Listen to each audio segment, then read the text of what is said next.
Voilà, donc page 283, la correction de l'exercice. Donc comme d'habitude, vous pouvez faire un arrêt sur image. Et je vous donne quelques explications. Donc j'avais déjà expliqué ça. Donc chaque fois que j'ai une droite oblique, c'est une fonction du premier degré. Donc là, j'ai marqué en abrégé fonction premier degré, fonction premier degré, fonction premier degré, fonction premier degré. Ça monte, ça descend, ça descend. Tout droit, fonction constante. Ah, ça n'est pas une droite, c'est une fonction. Il y a une seule image. Rappelez-vous, c'est une parabole, mais ça n'est pas une fonction du premier degré. Ça n'est pas une fonction. Et là, ça monte, fonction premier degré. Deuxième question, affine ou linéaire? Linéaire, ça passe par le zéro. Donc, fonction du premier degré passe par le zéro, linéaire. Ici, ça ne passe pas, ça passe au-dessus, donc affine. Ça passe en dessous, donc affine. Ça passe sur le zéro linéaire et ça passe au-dessus, donc affine. Exercice suivant, je passe quelque part par le zéro. Vous voyez, c'est comme s'il y avait plus zéro, c'est proportionnel, donc c'est une linéaire. Ici, il y a un plus 2, donc c'est affine. Là, il n'y a pas de x, donc c'est constant, c'est toujours 5. Ça n'est pas une fonction du premier degré, vu que c'est exposant 2. Ça, c'est une linéaire, puisqu'il n'y a pas de nombre tout seul. Là, il y a les deux, des x et un nombre, c'est affine. Ça, c'est x exposant moins 1, vu que c'est en dessous de la fraction, donc ça n'est pas une fonction du premier degré. Ici, j'ai 2 sur 2 et 2 sur 2, donc il y a des x et il y a un nombre, affine. Des x et un nombre, affine. Pas de nombre, que des x, donc linéaire, c'est proportionnel. Que un nombre, pas de x, donc c'est constant. Et là, c'est affine. Ici, j'ai repéré chaque fois les nombres qui correspondaient. Voilà, page suivante, 284. On reprend j'avais déjà montré le moins 3 qui arrivait à moins 2. Voici la suite. Vous pouvez faire un arrêt sur image. Petite remarque, on observe, bon, ici on a tous les nombres qui se suivent. Eh bien en dessous, ça se suit aussi, on fait chaque fois plus 1, plus 1, plus 1. Là, ça n'est pas le cas. Pourquoi? Parce que les nombres ne se suivent pas en haut. On est passé de moins 4 à moins 2. Après, ça se suit, mais après, ça ne suit de nouveau pas. Donc, c'est pour ça que dans le deuxième tableau, on ne sait pas faire la même chose. Exercice 5. Ici, c'est proportionnel, le prix du plein d'essence en fonction de ma quantité, proportionnel, donc linéaire. Ici, c'est constant, puisque c'est 45 € par mois, constant. Ici, ça n'a rien à voir. La masse d'un homme en fonction de son âge, ce n'est pas du tout quoi que ce soit.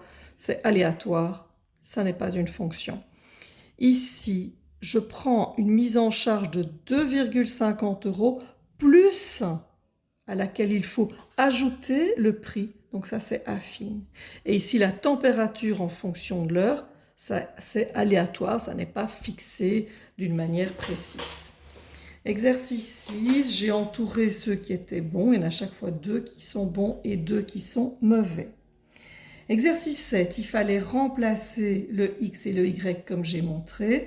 Donc j'ai barré le 1, 3, 6 qui était faux et les autres en calculant étaient justes. Alors, page 285. Alors, je vous montre dans le 8A, le 1. Vous allez devoir faire donc d'abord compléter les tableaux. Donc, je remplace pour compléter. Je remplace x par moins 2. 3 fois moins 2, moins 6, plus 1. Je remplace x par moins 1. 3 fois moins 1, moins 3, plus 1. Je remplace x par 0. 3 fois 0, 0, plus 1, 1. Et là déjà, si vous regardez, en bas, il se passe quelque chose. Puisque ça se suit, on peut observer. Je continue. 3 fois 1, 3, plus 1, 4. 3 fois 2, 6, plus 1. 3 fois 3, 9, plus 1. Et qu'est-ce qu'on remarque? Il y a tout le temps, une augmentation de 3. Vous calculez pour le 2, 3 et 4e tableau. Ensuite, ces points, vous avez le point, vous allez faire sur une feuille quadrillée, un graphique. Premier point, moins 2, et puis moins 5.